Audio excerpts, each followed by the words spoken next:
मी प्राध्यापक Tanuja Yedale. Indira Gandhi national open युनिव्हर्सिटीच्या VPY 001 ह्या कोर्सच्या भाग 2 उपनिषद 1 या घटकात आपले स्वागत करत आहे. या घटकामध्ये आपण वेद, वेद साहित्य आणि उपनिषदांचा थोडक्यात विचार करणार आहोत. भारतामध्ये साहित्य, धर्म, संस्कृती यांची एक विशाल आणि विस्तृत परंपरा आहे. प्राचीन काळापासून भारतामध्ये विचार हा जीवनाचा मुख्य भाग किंवा केंद्रबिंदू राहिलेला आहे. अगणित साहित्य वेगवेगळ्या भाषांमध्ये आणि मुख्यतः संस्कृतमध्ये इथे रचलं गेलं.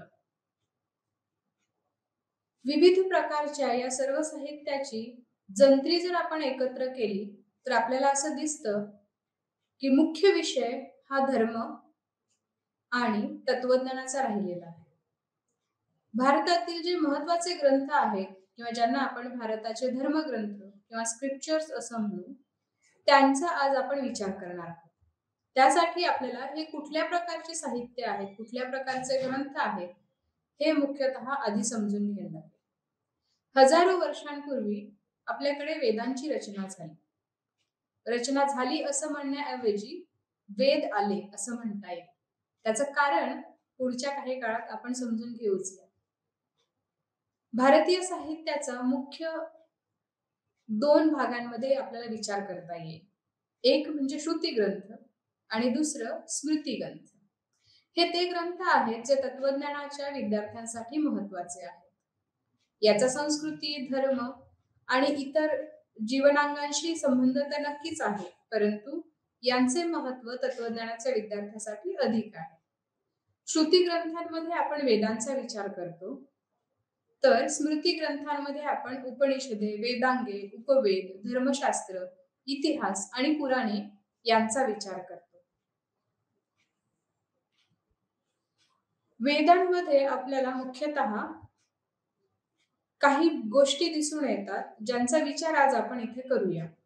जेव्हा आपण वेद असं म्हणतो तेव्हा मुख्यतः 4 वेद आहेत हे आपल्याला नक्कीच ठाऊक आहे. परंतु हे 4 वेद नेमके कसे, कुठे, कधी रचले गेले याचा जर विचार केला तर आपल्याला असं दिसतं की वेदांना मुख्यतः अपौरुषेय असं म्हटलं जातं. अपौरुषेय म्हणजे काय असा प्रश्न जर आपण विचारला तर आपल्याला लक्षात येतं की असं काहीतरी की जे कुठल्याही मानवाने लिहिलेलं किंवा सांगितलेलं नाही. म्हणजे ज्याचा मूळ, ज्याचा कर्ता हा मानवी नाही तर तो अलौकिक, पारलौकिक असा कोणीतरी आहे आणि म्हणून वेदांना अपौरुषेय म्हटलं जातं. आता इथेच आपण समजून घेऊया की याला श्रुती का म्हणतात. तर वेद ते आहेत जे परमात्म्याने सांगितले आणि तपश्चर्या करणाऱ्या ऋषींनी ऐकले. ते श्रुत ग्रंथ म्हणजे ऋषींनी ऐकले आणि लिहिले असे ते ग्रंथ आहेत. ऋषी हे त्याचे लेखक आहेत, पण लेखक हे आधुनिक अर्थाने नसून लेखनिक या प्रकाराचे ते लेखक आहेत. सांगणारा आणि करविणारा हा वेगळा आणि लिहून घेणारा मात्र ऋषी आहे. आता हे जे अपौरुषेय वेद आहेत तर ते फक्त कुणीतरी अमानवीय अशा शक्तीने सांगितलेले आहेत का, तर असं नाही. ते नित्य आहे, म्हणजे ते सातत्याने होतेच.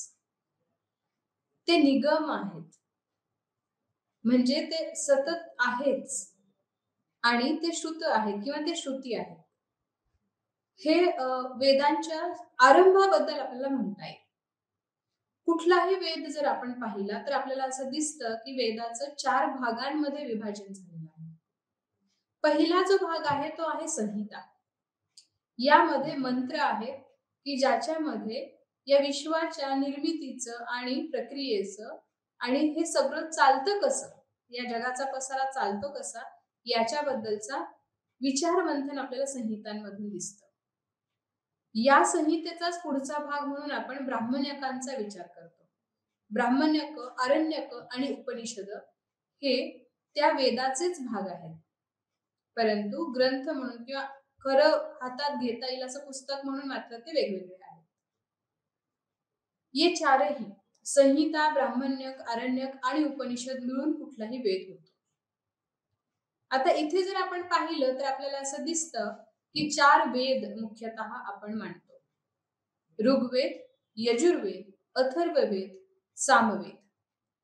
यात ऋग्वेदाचा जर आपण विचार केला तर आपल्याला असं दिसतं की ऋग्वेदाची संहिता आहे, जी कोणीतरी परमात्म्याने किंवा अमानवी शक्तीने मानवाला दिलेली आहे. समोर दिसत असलेलं चित्र जर आपण पाहिलं तर आपल्याला असं दिसतं की तिथे एक मुनी किंवा ऋषी उभा आहे, जो स्वीकारत आहे, काहीतरी घेत आहे आणि वरून कोणीतरी आकाशातून त्याच्या हाती वेद देत आहे. नेमकं हेच मगाशी अपौरुषेय म्हणताना मला स्पष्ट करायचं होतं. ऋग्वेदाचा विचार केला तर त्यात संहिता आहे, त्यात ब्राह्मण्यक आहेत, त्यात आरण्यक आहेत आणि ऋग्वेदाचे स्वतःचे उपनिषद आहेत.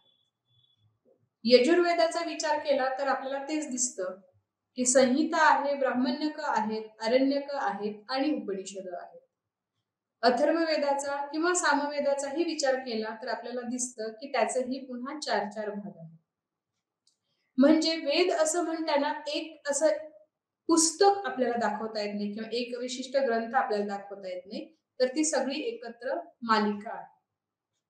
आणि विश्वास बसणार नाही इतकं प्रचंड साहित्य, इतकं प्रचंड ज्ञान या सगळ्या ग्रंथांमधून आपल्याला सापडतं. वेदांचा जेव्हा आपण विचार करतो तेव्हा ही काही 5-10 वर्षात किंवा 2-4 दशकांमध्ये लिहिलेले ग्रंथ नाही, तर हे काही शतकं एकत्रितपणे रचली गेलेले ग्रंथ असावेत असा अंदाज आहे. वेद मुळात लिहिलेले नव्हते, म्हणजे ते लिखित स्वरूपात उपलब्ध नव्हते. मग हे वेद आपल्यापर्यंत पोहोचले कसे, अशी एक सहज शंका मनात येते. त्याचं निराकरण असं की वेद हे मौखिक परंपरेतून आपल्यापर्यंत आले. मौखिक परंपरा म्हणजे काय, तर ज्या कोणी वेद ऐकले त्यांनी ते मुखोद्गत म्हणजे तोंडपाठ केले आणि मग त्यांनी त्यांच्या पुढच्या पिढीला ते शिकवले. त्याच्या पुढच्या पिढीनेही ते तसेच तोंडपाठ केले, मुखोद्गत केले आणि ते प्रत्येक पिढीने पुढच्या पिढीकडे ते हस्तांतरित केले, ते ज्ञान पुढे प्रदान केलं आणि असं ते मौखिक परंपरेतून आपल्यापर्यंत पोहोचलं. मधल्या काळात कधीतरी मग ते लिखित स्वरूपात मांडलं गेलं. वेदांग जी आहेत त्याच्यामध्ये आपण शिक्षा, कल्प, व्याकरण, निरुक्त, छंद आणि ज्योतिष विद्येचा विचार करतो. हे वेदांच्या बरोबरीने वेदांना सहाय्यभूत असे विषय आहेत. याच्यामध्ये जर आपण विचार केला तर आपल्याला असं दिसतं की वेदांचा अजून सविस्तर अभ्यास करता यावा, वेद नीट समजून घेता यावे, यासाठी वेदांगांचा विस्तार झालेला आहे. उदाहरणार्थ व्याकरण किंवा छंद. वेदांची जी रचना आहे, वेदांमध्ये जे संस्कृत शब्द आहेत ते समजून घ्यायचे असतील तर त्यामागचं व्याकरण आपल्याला समजलं पाहिजे. व्याकरण समजलं नाही तर शब्दांचे प्रत्यय आणि म्हणून अर्थांच्या वेगवेगळ्या छटा आपल्याला कधीच कळणार नाही. त्यामुळे वेदांचा अभ्यास करून घेताना किंवा वेदांचा अभ्यास करण्यासाठी वेदांगांचं आकलन, वेदांगांचं ज्ञान आपल्याकडे असणं अतिशय आवश्यक आहे. ज्यांचा उल्लेख मगाशी मी उपवेद म्हणून केला त्यामध्ये अर्थशास्त्र, आयुर्वेद, गंधर्ववेद, धनुर्वेद, स्थापत्य शिल्प यांचा विचार आपल्याला करावा लागतो. हे काय आहे बरं? मुख्य गाभा, ज्ञानाच्या एकूण रचनेचा मुख्य गाभा जर वेद धरला आणि त्याच्या विस्ताराने संहितेच्या पलीकडे आपल्याला ब्राह्मण्यक, आरण्यक, उपनिषद दिसतात, त्याच्या पुढे वेदांगांचा अभ्यासही आपल्याला करावा लागतो. त्याच अनुषंगाने मानवी जीवनाची इतर सर्व अंग आपल्याला जर समजून घ्यायची असतील तर आपल्याला उपवेदांचाही विचार करावा लागतो. इथे आपल्याला आयुर्वेद, धनुर्वेद या नावांमध्ये वेद हा शब्द मिळतो. म्हणजे याचा काय अर्थ असेल बरं? हे मूळ वेद संहितेचा भाग नाहीत, परंतु तरीही त्यांचं महत्व त्या त्या क्षेत्रामध्ये वेदां इतकंच आहे आणि म्हणून त्याला आपण वेद असं म्हणतो. परंतु यांची गणना उपवेद या भागामध्ये केली जाते. त्याच्या पुढचा जो भाग भारतीय ग्रंथांचा आहे त्यामध्ये धर्मशास्त्र आणि यांचं मुख्यतः नाव स्मृती असं आहे, की ज्याचा खूप विचार भारतीय परंपरेमध्ये केला जातो. धर्मशास्त्र किंवा स्मृती म्हणजे असे ग्रंथ की ज्याच्यामध्ये मानवी जीवन जगताना काय करावे, काय करू नये, काय विधी आहे, काय निषेध आहे. विधी आणि निषेध म्हणजे जे करणं अपेक्षित आहे ते आणि जे करू नये असं. याची सगळ्यांची एक मांडणी धर्मशास्त्रांमध्ये केली गेलेली आहे. अनेक स्मृती आहेत, त्यापैकी महत्वाच्या 3 मानल्या जातात. त्यातली एक मनुस्मृती, दुसरी याज्ञवल्क्य स्मृती आणि तिसरी पराशर स्मृती. त्या 3ही स्मृतींमध्ये खरं म्हटलं तर आता ज्याला आपण कायद्याचं स्थान देतो किंवा ज्याला आपण राज्यघटना म्हणतो, साधारण तशाच प्रकारचा एखादा मानवी समाज चालू राहण्यासाठी, सुरळीतपणे चालू राहण्यासाठी जे जे म्हणून आवश्यक आहे ते या स्मृतींमध्ये लिहिलेलं आहे. एका राजाने त्याचं कर्तव्य कसं पार पाडावं, एका राजाने कसं वागावं, एका गृहस्थ माणसाने कसं वागावं, त्याचं कर्तव्य कसं पार पाडावं, याची बहुतेक सगळी माहिती या स्मृतींमध्ये आहे. यात पहिलं नाव मनुस्मृतीचं येतं. आपण मनुस्मृती हे नाव कधीतरी कुठेतरी ऐकलेलं असतं किंवा डॉक्टर बाबासाहेब आंबेडकरांच्या जीवनकथेमध्ये तिचा उल्लेख नक्कीच येतो.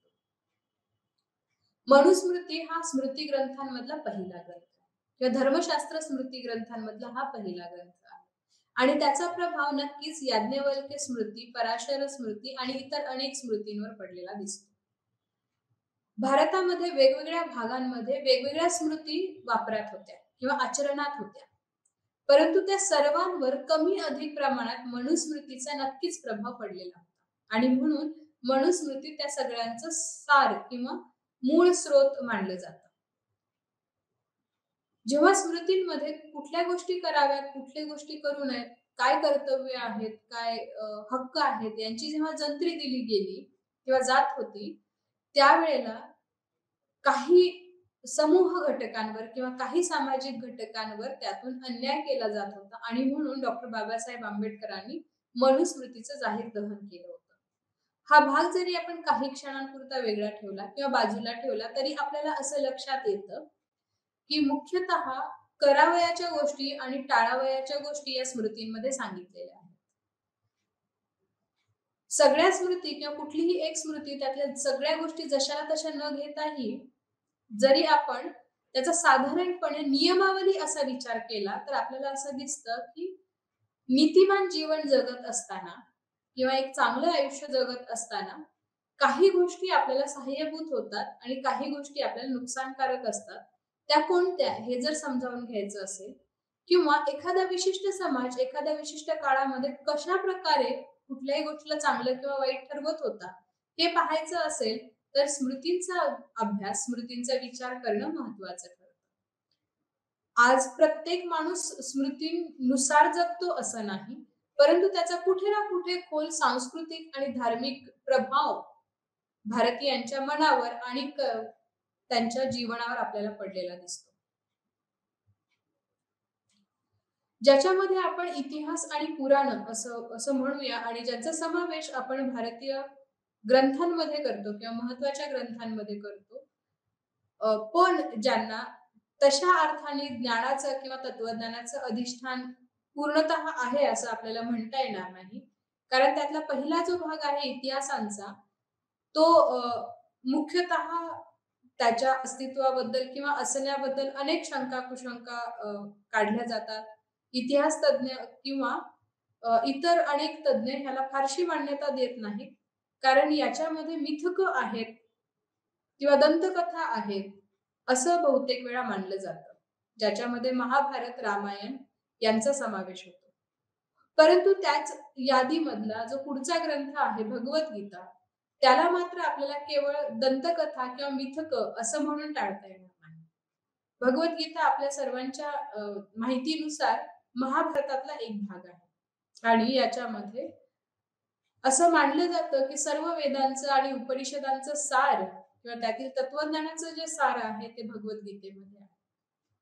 त्यामुळे भगवद्गीता हा जरी इतिहासाचा भाग असला तरीही त्याला आपण दंतकथा किंवा मिथक या घटकामध्ये मोडत नाही किंवा या भागामध्ये गणत नाही. पुढचा जो धर्मग्रंथांचा प्रकार आपल्याला भारतीय परंपरेमध्ये दिसतो तो आहे पुराणांचा. भारतीय परंपरेमध्ये एकूण 18 पुराणांचा उल्लेख येतो, ज्यातलं विष्णू पुराण, शिवपुराण, गरुड पुराण ही काही महत्वाची आणि सर्वसामान्य लोकांच्या दैनंदिन जीवनात आजपर्यंत मिसळलेली अशी पुराणं आहेत. पुराणांचा मुख्य गाभा हा दैनंदिन जीवन, त्यातल्या नीतिकथा आणि भक्ती या भावनेचा प्रसार हा आपल्याला पुराणांचा गाभा दिसतो. महाभारत, रामायण, भगवद्गीता, 18 पुराण यांचा प्रभाव भारतीय जीवनावर किंवा भारतीय जनमानसावर वेदांपेक्षा आणि उपनिषदांपेक्षाही जास्त झाल्याचं आपल्याला दिसतं. वेद आणि उपनिषद यांच्यामध्ये जर ज्ञान असेल, परंतु ते अतिशय शुद्ध स्वरूपात असेल, तर इतिहास आणि पुराणांमधून तेच ज्ञान सर्वसामान्य माणसाला कळेल, उमजेल अशा साध्या सोप्या भाषेत दैनंदिन जीवनातली उदाहरणं, दृष्टांत देत सांगितलं गेलेलं आहे. त्यामुळेच इतिहास आणि पुराणांचा, महाभारत, रामायण आणि 18 पुराणांचा प्रभाव भारतीय जीवनावर आणि जनमानसावर सर्वाधिक असल्याचं आपल्याला दिसतं. वेदांचे जे 4 भाग आपण पाहिले, त्यांच्यामध्ये काय आहे नेमकं किंवा ते कधी झालं असा जर आपण विचार केला तर आपल्याला असं दिसतं की संहिता हा जो मुख्य गाभा आहे वेदांचा किंवा कुठल्याही वेदाचा, तर त्याच्यामध्ये मुख्यतः मंत्र असतात आणि हे पद्य स्वरूपाचे मंत्र आहेत. म्हणजे ज्याच्यामध्ये गेयता आहे, ज्याच्या उच्चारांची एक विशिष्ट पद्धत आहे. आणि पहिली जी संहिता आहे ती ऋग्वेदाची संहिता आहे, जिची रचना इसवी सन पूर्व 1500 ते 1200 अशा साधारण 300 वर्षांच्या म्हणजे 3 शतकांच्या कालामध्ये झाल्याचं आपल्याला दिसतं. तर उरलेल्या ज्या वेद संहिता आहेत, यजुर्वेद, अथर्ववेद आणि सामवेद, त्यांची रचना इसवी सन पूर्व 1200 ते 900 या कालखंडात झाल्याचं आपल्याला दिसतं. ब्राह्मण्यक हा जो पुढचा वेदांचा भाग आहे, त्याच्यामध्ये त्या वेदाच्या संहितेनुसार जे विविध यज्ञ करावयाचे आहेत आणि त्याच्याशी संबंधीचे इतर विधी आहेत त्यांचे तपशील आहे. अरण्यक या वेदांच्या भागामध्ये त्या वेदांचा अभ्यास करणारे जे ऋषी आहेत, जे वनांमध्ये, जंगलांमध्ये तपश्चर्या करतात, त्यांनी ब्राह्मण्यकात दिलेल्या यज्ञविधींची विविध प्रकारे केलेली चर्चा आणि त्याचा वेगवेगळ्या प्रकारे लावलेला अर्थ याचं समिलीकरण आपल्याला अरण्यकांमध्ये दिसतं. याला अर्थ विवरण असंही म्हणता येईल.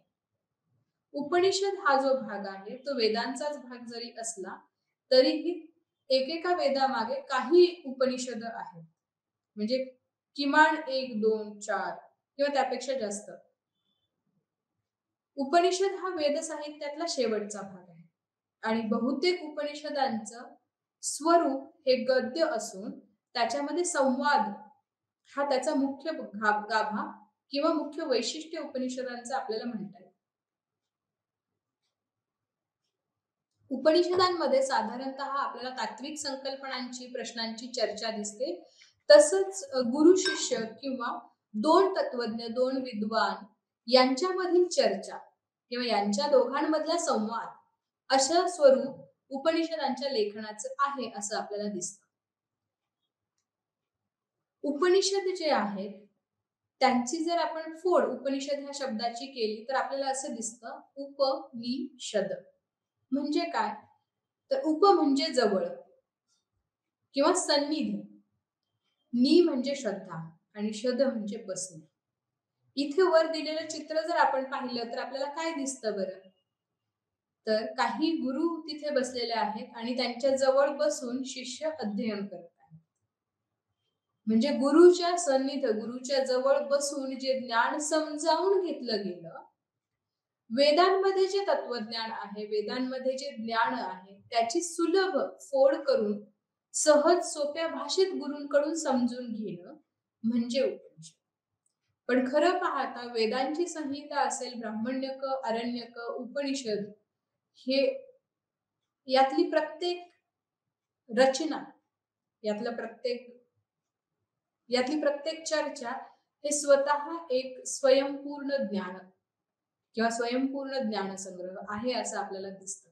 त्यामुळेच पुढे काही काळानंतर प्रत्येक उपनिषदावर वेगवेगळ्या तत्वज्ञांनी, दार्शनिकांनी स्वतःच्या टीका आणि उपटीका लिहिल्याचं आपल्याला दिसतं. म्हणजे मूळ वेदांच्या संहितेमध्ये जे ज्ञान आपल्याला अपौरुषेयाने दिलं, ते ज्ञान वेगवेगळ्या प्रकारे समजून घेण्याच्या प्रयत्नातून ब्राह्मण्यक, आरण्यक, उपनिषद आणि पुढे दार्शनिकांचा सगळा तत्वविचार झाल्याचं आपल्याला दिसतं. उपनिषद या ग्रंथांचं जर वैशिष्ट्य आपल्याला समजावून घ्यायचं असेल तर आपल्याला असं म्हणता येईल की ब्राह्मण्यक हा जो वेदांचा भाग आहे त्याच्यामध्ये मुख्यतः यज्ञ कसे करावे, यज्ञ करताना कुठले विधी करावेत, कुठले विधी टाळावेत याची चर्चा आपल्याला मुख्यतः दिसते. म्हणजे हे उपयोजित ज्ञान की जे ऋषी मुनींना आणि सर्वसामान्य माणसांना त्यांच्या दैनंदिन जीवनात उपयोगी पडणार होतं त्याची चर्चा ब्राह्मण्यकांमध्ये आपल्याला दिसते. आणि पुढे अरण्यकही ब्राह्मण्यकांचीच पुढच्या भागातली चर्चा दिसते. या सगळ्याला कर्मकांड असं म्हटलं जातं. तर उपनिषदांमध्ये जे सांगितलं आहे, उपनिषदांमध्ये ज्याची चर्चा आणि ज्याचा उल्लेख आहे त्याला ज्ञानकांड असं म्हणतात. मुळातच वेदांच्या संहितेनंतरच्या ग्रंथरचनेचा 2 भागात आपल्याला विचार करता येईल. एक कर्मकांड आणि दुसरं ज्ञानकांड. आणि म्हणून तत्वज्ञानाच्या विद्यार्थ्यांसाठी उपनिषदांतील ज्ञानकांड हे जास्त जवळचं, जास्त महत्वाचं ठरतं. उपनिषद हे संवाद स्वरूप आहे. उपनिषदांमध्ये मुख्यतः गुरु शिष्य अशी या संवादांची रचना असल्याचं आपल्याला दिसतं. उपनिषदांमध्ये तत्वज्ञानात्मक संकल्पना आणि प्रश्नांची चर्चा विस्ताराने केलेली आहे असं आपल्याला दिसतं. उपनिषदांची रचना ही गद्य प्रकारची आहे तर संहितांची रचना ही पद्य प्रकारची आहे. विविध उपनिषदांमध्ये मिळून एखाद्या समस्येबद्दलचे वेगवेगळे विचार किंवा वेगवेगळे दृष्टिकोन मांडल्याचं, ते स्पष्ट केल्याचं आणि त्याच्यासाठीचे युक्तिवाद दिल्याचं आपल्याला दिसतं. म्हणजे उपनिषदांमध्ये विचारांचं वैविध्य आहे असं आपल्या लक्षात येतं. सगळ्याच उपनिषदांसाठी जर काही एक महत्वाचा आधार असेल तो नासदीय सूक्तातील एकतत्वाचा.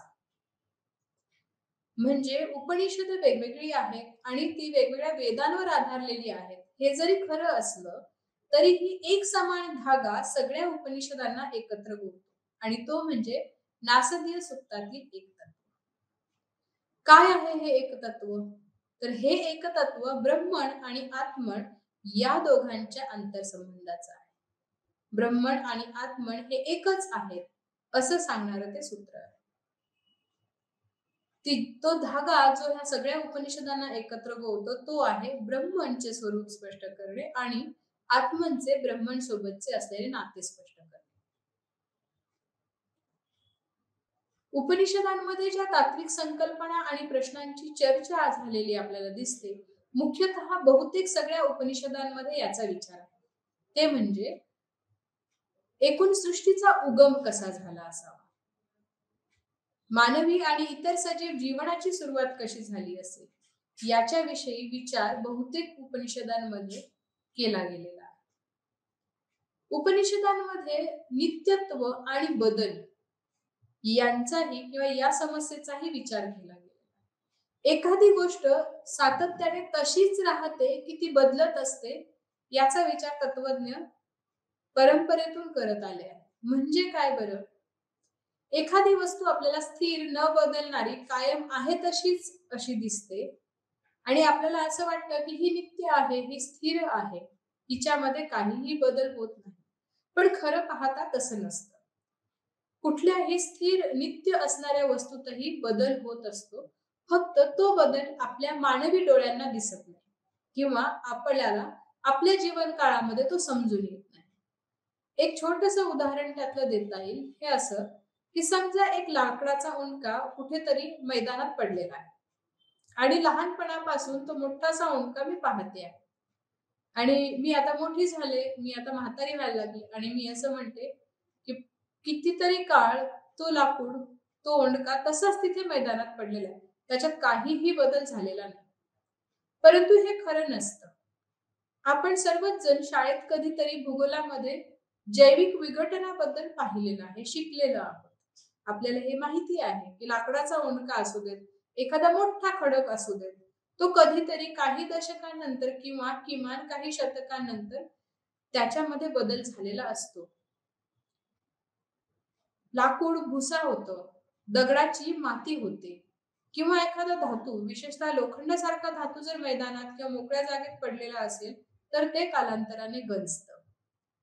परंतु ज्या दिवशी, ज्या क्षणी हे बाहेर मैदानात पडलं त्या दिवसापासून तो बदल आपल्याला दिसतो का? तर नाही. तो बदल हळूहळू आतून त्या वस्तूमध्ये होत राहतो. मग ती वस्तू स्थिर आहे, नित्य आहे, न बदलणारी आहे, की ती बदलणारी आहे? आणि जर ती बदलणारी असेल तर तो बदल आपल्याला का दिसत नाही? हे जसं वस्तूंचं, निर्जीव वस्तूंचं, तसंच ते सजीवांचंही आहे. उदाहरणार्थ, मी तीच आहे का जी 20-30 वर्षांपूर्वी शाळेत जात होते? मी तीच आहे का की जी 10 वर्षांपूर्वी कुठेतरी प्रवास करत होते? बहुतेकदा आपल्या सगळ्यांच्या बाबतीत असं होतं की खूप काळ न भेटलेला एखादा नातेवाईक किंवा आपला एखादा जुना मित्र किंवा मैत्रीण आपल्याला भेटते आणि म्हणते, "अरे, तू किती बदलली आहेस, मी ओळखलंच नाही." किंवा काही वेळा ते असंही म्हणतात, "इतकी वर्ष झाली, मला वाटलं तू बदलली असशील, पण तू अजिबात बदलली नाहीस, तू तशीच आहेस." असं म्हणताना त्यांचा संदर्भ आपल्या शरीराकडे असतो का बरं? कदाचित आपण पूर्वी बारीक असू, आता जाड झालो असू, किंवा पूर्वी जाड असू, आता बारीक झालो असू. पूर्वी कदाचित माझे केस लांब असतील, आता मी छोटे केले. त्यांचा ह्या बदलांकडे निर्देश अजिबातच नसतो. त्यांचा ज्याकडे निर्देश असतो तो माझा स्वतःचा स्वभाव किंवा माझी गुणवैशिष्ट्ये. आता याचा जेव्हा आपण विचार करतो, तेव्हा असं आपल्या लक्षात येतं की नाही, की एखादा पदार्थ मला पूर्वी खूप आवडायचा आणि मी फार आवडीने तो खायचे. म्हणजे असं बघा, आईस्क्रीम. मी जेव्हा शाळेत होते तेव्हा मी दिवसातनं कितीही वेळा आणि कितीही दिवस दररोज आईस्क्रीम खाऊ शकायचे किंवा एखादा गोड पदार्थ. पण असं शक्य आहे की आता तो मला आवडत नाही. किंवा असंही शक्य आहे की एखादी गोष्ट, एखादी वस्तू मला पूर्वी आवडत नव्हती आणि आता ती आवडते. म्हणजे माझ्यात बदल झाला की नाही? मी जसं वयाने वाढले, मी जसं शरीराने वाढले, तसं मी स्वभावाने, मी विचारांनी, व्यक्तिमत्वानेही बदलते. या बदलाची आणि त्यातल्या नित्यत्वाची चर्चा उपनिषदांमध्ये केलेली आहे. तसंच सजीव आणि निर्जीवांमध्ये जे तत्व आहे ते एकच आहे की वेगवेगळं आहे, याचीही चर्चा उपनिषदांमध्ये झाल्याचं आपल्याला दिसतं. ह्या चर्चा किंवा ह्या संकल्पना, या समस्या तत्वज्ञानामध्ये सर्वदूर चर्चिल्या गेलेल्या आहेत. याच्यावरती विचार जसं दार्शनिकांनी मांडला, जसं ग्रीक तत्वज्ञांनी मांडला, जसं पाश्चात्य तत्वज्ञांनी मांडला, तसंच या समस्यांचा विचार, यांचा उहापोह उपनिषदांमध्येही झाल्याचं आपल्याला दिसतं. आणखीन एक महत्वाची संकल्पना जी बहुतेक उपनिषदांमध्ये चर्चिली गेली आहे ती आहे अद्वैतवादाची. काय आहे बरं अद्वैतवाद? अद्वैतवाद म्हणजे ब्रह्मन आणि आत्मन या दोघांमध्ये भेद नाही. हे दोन नसून हे एकच आहे. याच्याबद्दलची काही चर्चा आपण पुढील भागात करणार आहोत. आत्मन आणि ब्रह्मन यांचा उल्लेख पुन्हा पुन्हा तुम्ही ऐकत आहात. तर तुम्हाला असं वाटलं असेल की काय बरं हे आत्मन? उपनिषदांमध्ये या आत्मनबद्दल किंवा आत्म्याबद्दल काय म्हटलं गेलेलं आहे? महत्वाच्या तैतरोपनिषदामध्ये आत्म्याची 3 वैशिष्ट्ये सांगितली गेली आहेत. सत्य, ज्ञान आणि अनंत. आत्मा किंवा आत्मन हे सत्य आहे, ते स्वयं ज्ञान आहे आणि ते अनंत आहे. सत्य म्हणजे तेच एक खरं आहे, ते खोटं किंवा आभासी नाही. ज्ञान म्हणजे आत्म्याचं ज्ञान अंतिमतः आपल्याला होतं आणि अनंत म्हणजे ज्याला मर्यादा नाही असं ते. छांदोग्य उपनिषद आणि ब्रह्मदारण्यक उपनिषदांमध्येही आत्म्याच्या स्वरूपाची आणि आत्म्याचं ब्रह्मनसोबत असलेलं जे नातं आहे त्याची चर्चा केलेली आहे. ब्रह्मदारण्यक उपनिषद आणि छांदोग्य उपनिषद ही महत्वाची उपनिषद आहेत ज्यांचे रचनाकार उद्दालक आणि याज्ञवल्क्य आहेत. याच्याबद्दल आपण अजून थोडंसं समजून घेऊया. ब्रह्मदारण्यक उपनिषद जे आहे हे सगळ्यात जुनं आणि पहिलं उपनिषद मानलं जातं. हे उपनिषद यजुर्वेद या वेद संहितेचा उपभाग किंवा शेवटचा भाग आहे. ब्रह्मदारण्यक उपनिषदामध्ये एकूण 6 अध्याय आहेत. याच उपनिषदामध्ये पुरुष सूक्त, अश्वमेध, नेती नेती, याज्ञवल्क्य आणि मैत्रेयी यांचा संवाद अशा अनेक गोष्टी आपल्याला आढळून येतात. या सर्वांचंच तात्विक तत्वज्ञानात्मक महत्व तत्वज्ञानांच्या विद्यार्थ्यांना समजून घेता आलं पाहिजे. याज्ञवल्क्यांनी ज्याची रचना केली त्या ब्रह्मदारण्यक उपनिषदामध्ये काय आहे बरं? आकाशापासून या विश्वाची निर्मिती झाली असं एक प्रतिपादन आहे. याचा विचार केला तर आपल्याला असं दिसतं की सृष्टीची आणि जीवनाची सुरुवात किंवा आरंभ कुठून आणि कशा प्रकारे झाला असावा याचा विचार ब्रह्मदारण्यक उपनिषदामध्ये केलेला आहे. या उपनिषदामध्ये विश्वाची निर्मिती आकाशापासून झाली असं सांगितलं आहे.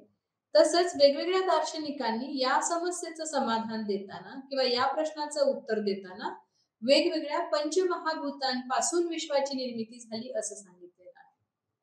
याज्ञवल्क्याच्या नुसार आकाश या एका तत्वापासून विश्वाची निर्मिती झाली. परंतु हे जे आकाश आहे ते सुटं नाही, ते एकटं नाही, तर ते अक्षर म्हणजेच निर्गुणाने वेढलेलं आहे.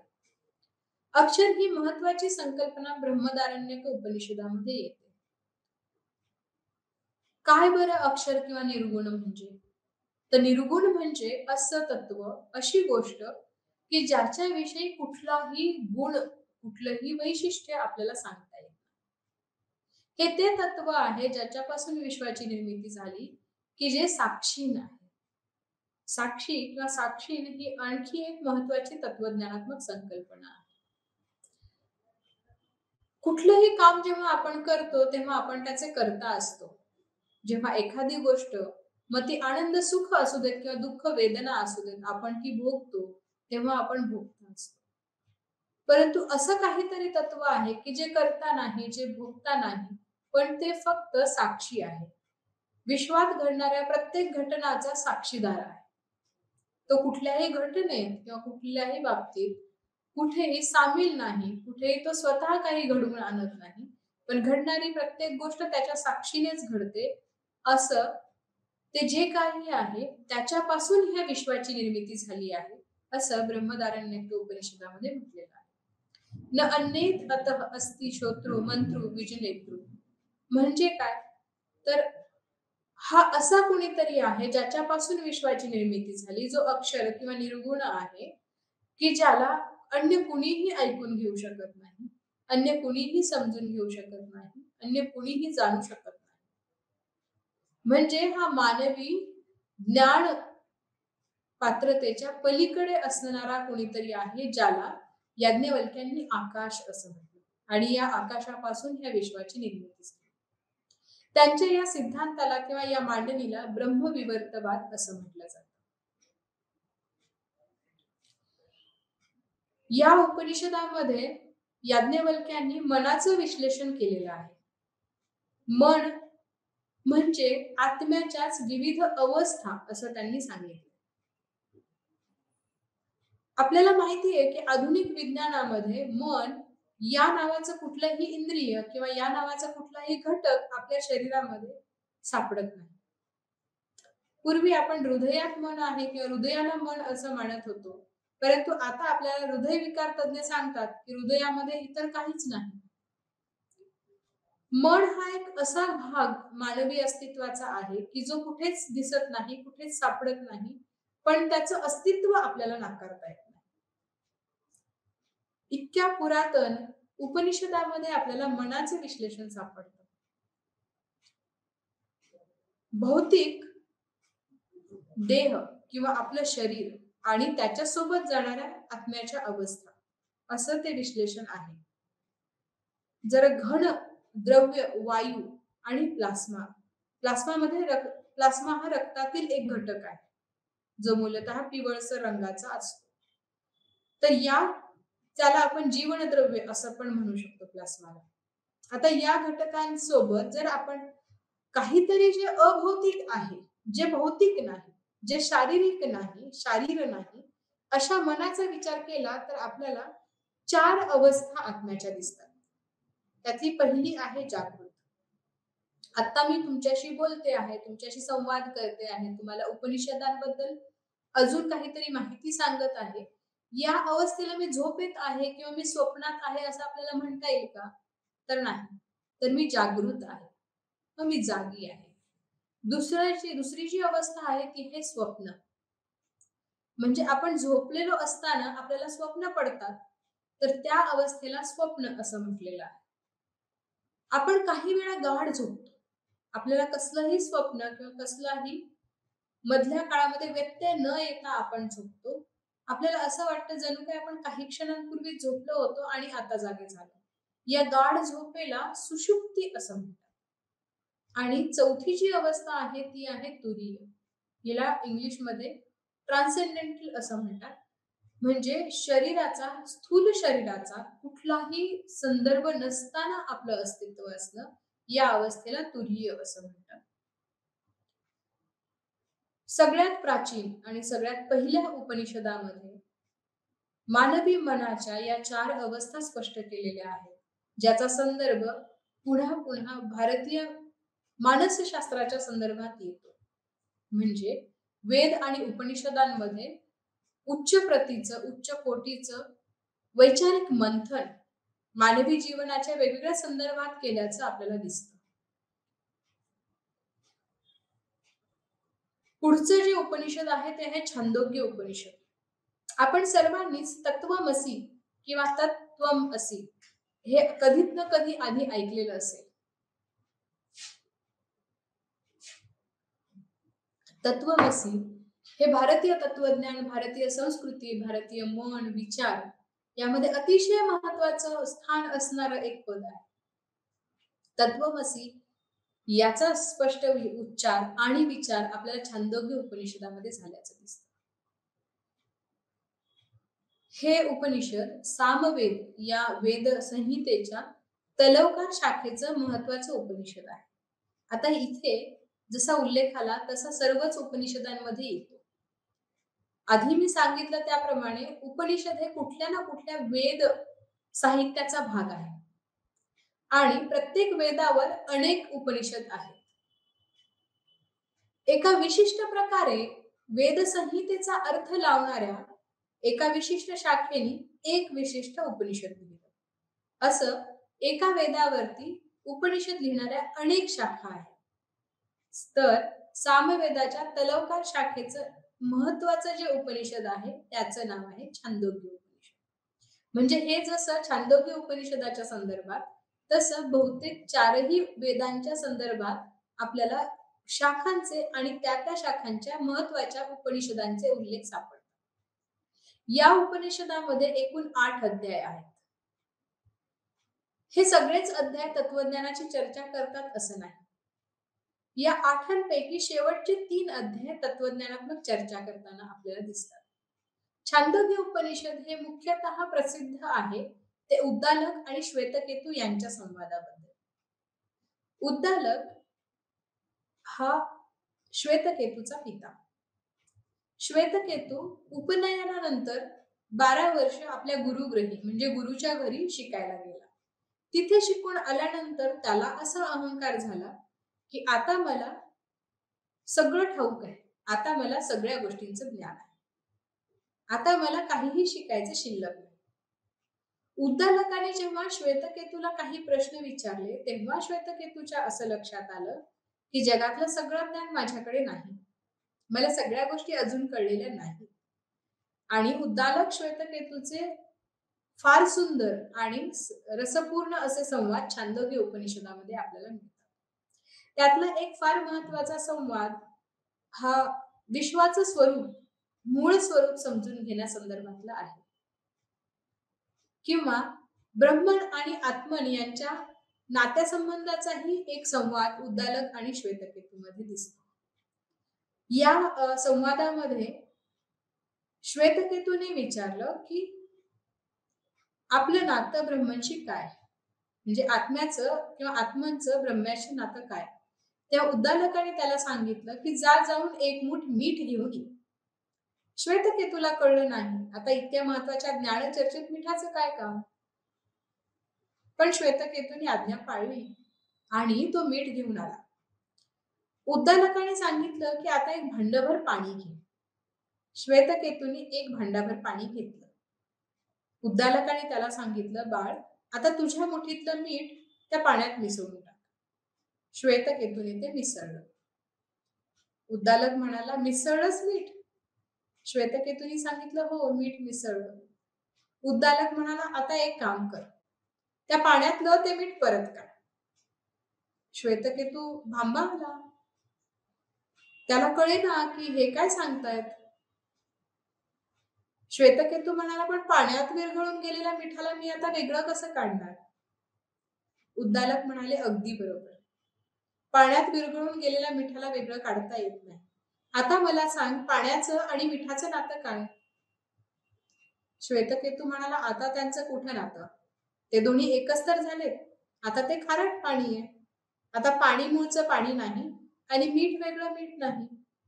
उद्दालकाने सांगितलं, बाळ श्वेतकेतू, हे जसं खरं मीठ आणि पाण्यासंदर्भात, तसंच ब्रह्मन आणि आत्मनचे नातं, ते दोघं वेगळे आहेतच कुठे, ते एकच आहेत. आता या संवादावरून तुम्हाला अंदाज आला असेल की किती सुंदर तत्वविवेचन करणारे संवाद या उपनिषदांमध्ये आहेत.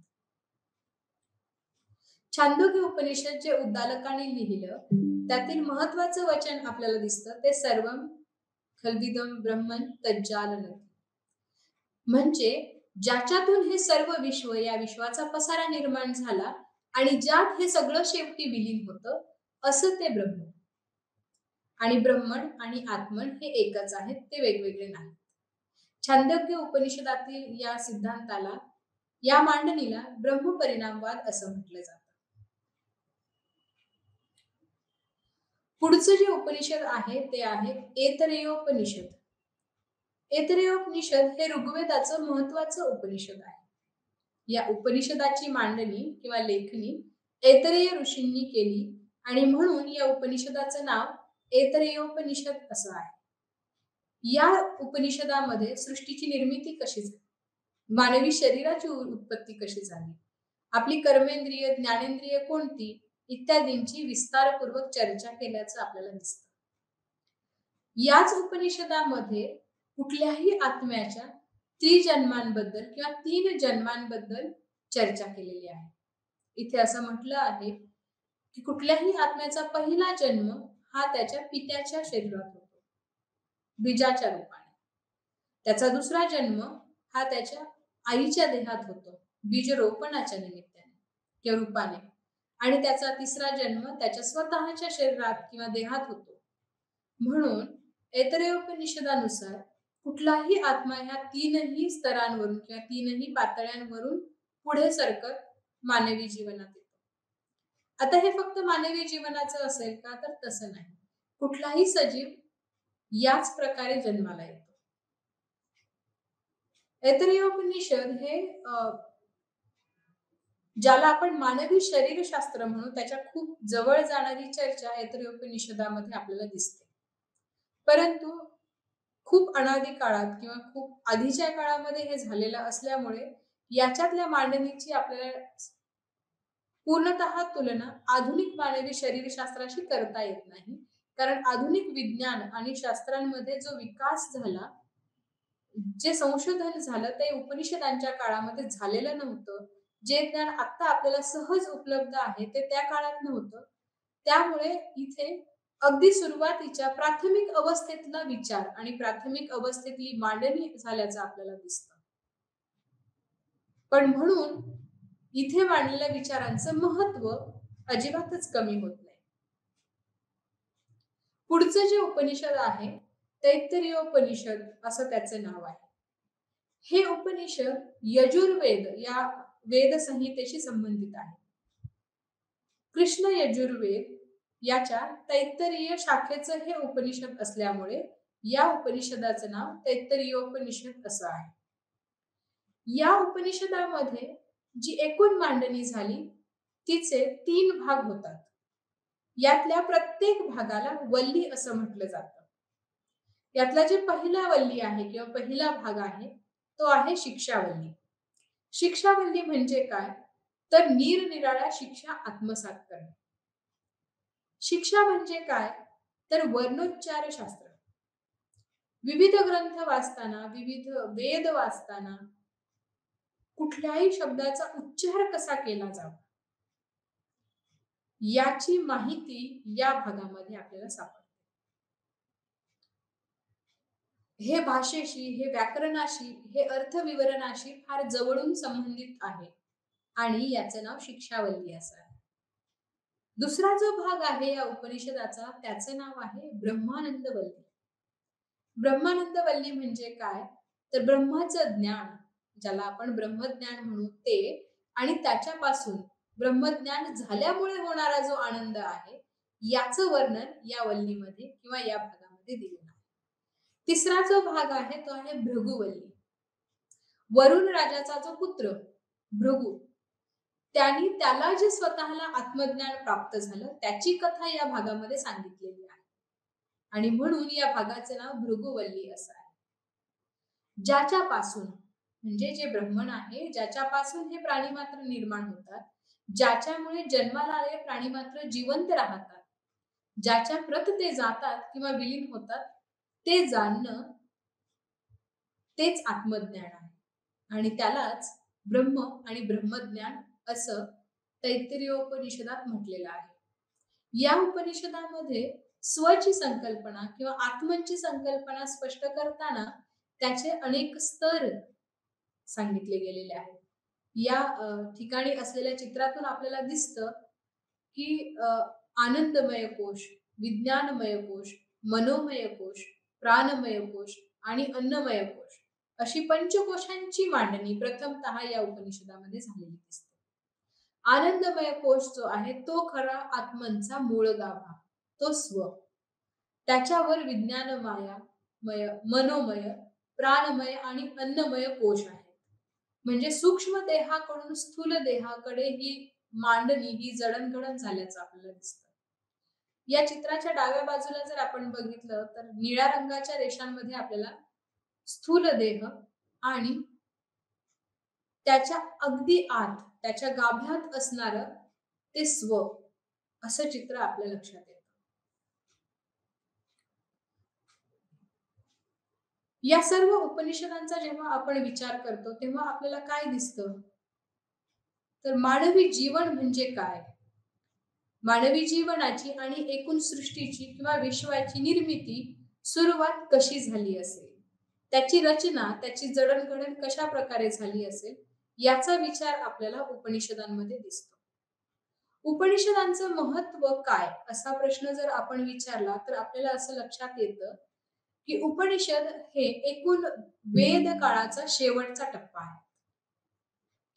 वेदांची सुरुवात जर आपण बघितली किंवा मूळ वेद संहितांची आपण रचना बघितली, त्यातील महत्वाचे घटक लक्षात घेतले तर आपल्याला असं दिसतं की निसर्गामध्ये घडणाऱ्या बहुतेक सगळ्या घटनांचा विचार, त्यांचा उल्लेख आणि त्याच्याबद्दल उहापोह आपल्याला त्या संहितांमध्ये दिसतो.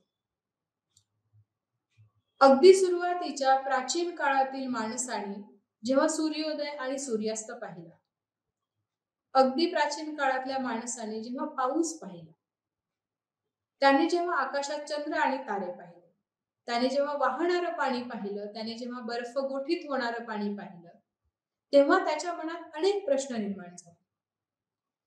त्याला ह्याचा प्रचंड अचंबा वाटला असेल की एका कोरड्या दाण्यातून कसं बरं कोंब निर्माण होतं, कसं बरं इतकुशा डोळ्यांना न दिसणाऱ्या बियातून मोठासा वटवृक्ष निर्माण होतो.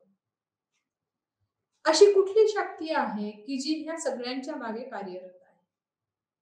याचा विचार करताना प्राचीन मानवाने काय केलं तर प्राचीन मानवाने ह्या सगळ्यांना वेगवेगळ्या निसर्ग शक्ती मानल्या आणि या निसर्ग शक्तींना देवतेचं स्थान दिलं. म्हणून आपल्याला असं दिसतं की वेदांमध्ये वेगवेगळ्या देवदेवतांचा उल्लेख आहे आणि ह्या बहुतेक देवांचा संदर्भ कुठल्या ना कुठल्या नैसर्गिक शक्तीशी असल्याचं आपल्याला दिसतं. अगदी सुरुवातीच्या काळामध्ये जेव्हा माणसाने शेतीचे प्रयोग केले असतील, तेव्हा त्याच्या असं लक्षात आलं असेल की कितीही प्रयत्न केले तरी पाऊस आणि दुष्काळ ह्या गोष्टी आपल्या नियंत्रणात नाही, ते आपल्या नियंत्रणाच्या पलीकडे आहेत.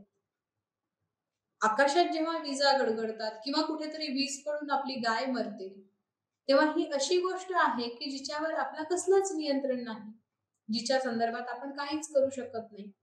मग ह्या माणसाने काय केलं, तर त्या त्या शक्तींची आराधना सुरू केली.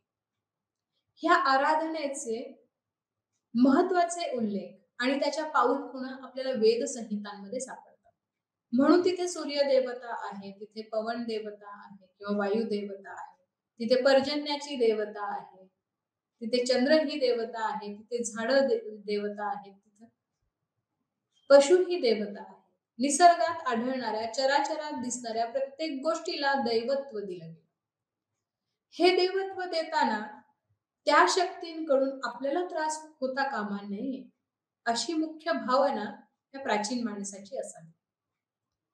या देवतांची किंवा या नैसर्गिक शक्तींची आराधना करताना, त्यांची करुणा भागताना सातत्याने हा संदर्भ आपल्याला वेदांमध्ये दिसतो.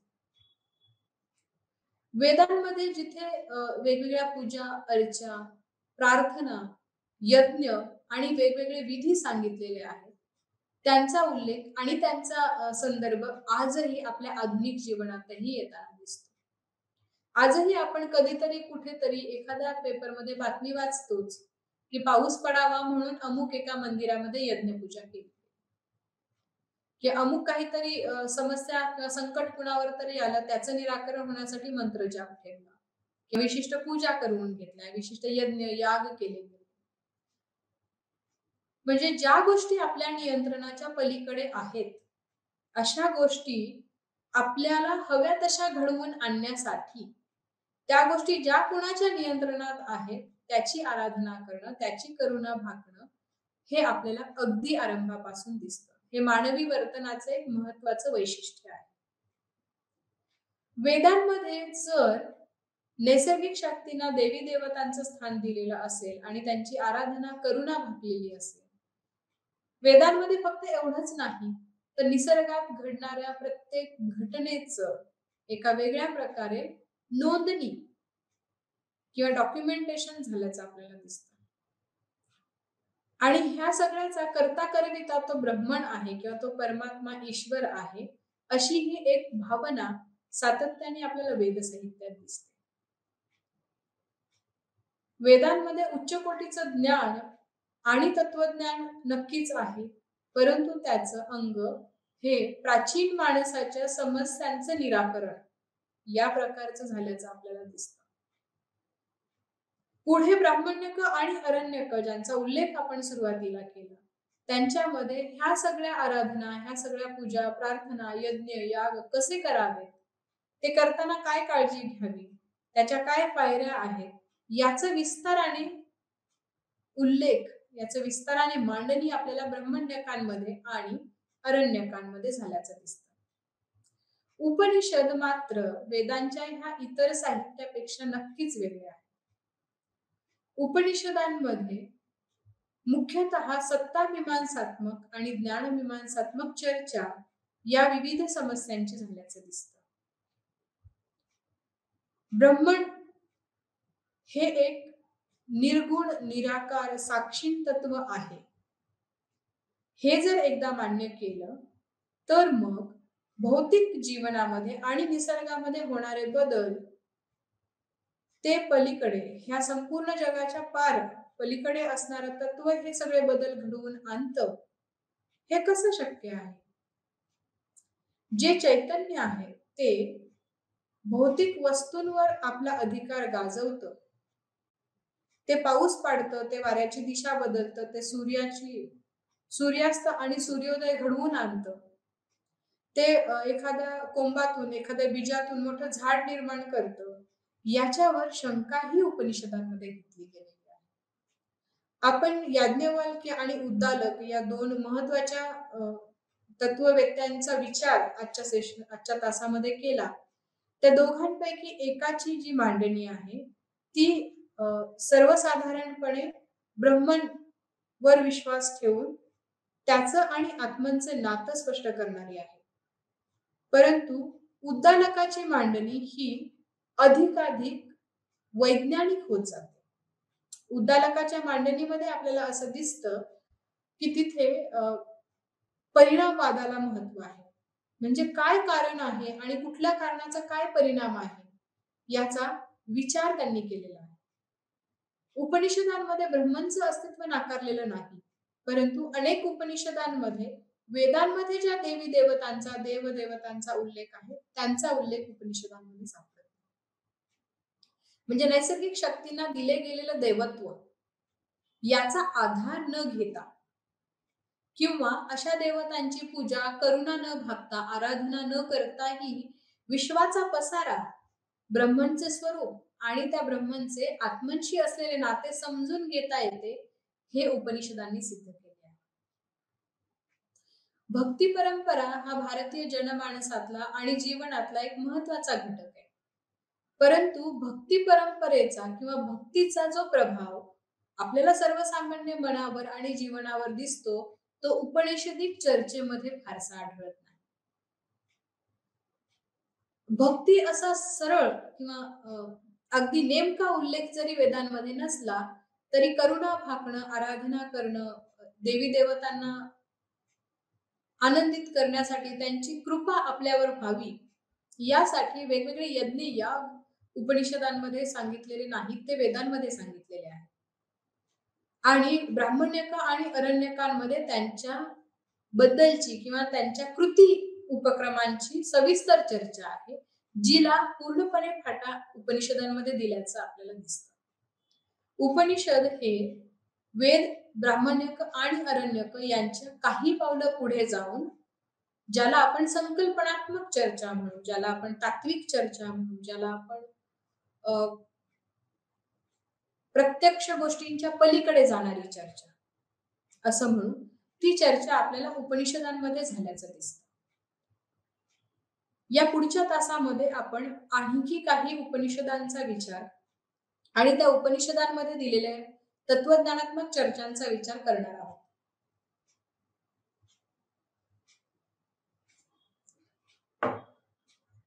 उपनिषद आणि त्यांच्या संदर्भातली एकूण माहिती यासाठी अनेक ग्रंथ इंग्रजी, संस्कृत, हिंदी या भाषांमध्ये उपलब्ध आहेत. आतापर्यंत ज्या घटकांचा विचार आपण तत्वज्ञानाच्या या तासांमध्ये केलेला आहे त्यांच्यासाठी मराठीतून आणि तेही अगदी सहज सोप्या सुलभ भाषेत ज्याच्यामध्ये विवेचन केलेलं आहे असे 2 ग्रंथ आज मी संदर्भ ग्रंथ म्हणून तुम्हाला सांगणार आहे. त्यातलं एक आहे भारतीय तत्वज्ञानाची रूपरेषा. हे हिरी अण्णा यांच्या इंग्रजी आउटलाईन ऑफ इंडियन फिलॉसॉफी या पुस्तकाचं भागकेतकर यांनी केलेलं मराठी भाषांतर आहे, जे पुणे विद्यापीठाने प्रकाशित केलं. हा ग्रंथ अनेक ठिकाणी तत्वज्ञानाचे प्राध्यापक आणि अभ्यासक संदर्भ ग्रंथ म्हणून आणि महत्वाचा ग्रंथ म्हणून वापरतात. दुसरं जे पुस्तक आहे त्याचं नाव भारतीय तत्वज्ञान आहे आणि याचे लेखक श्रीनिवास दीक्षित हे आहेत. ह्या दोन्ही पुस्तकांचा वापर तुम्ही संदर्भ ग्रंथ म्हणून भारतीय तत्वज्ञानासाठी करू शकता. धन्यवाद.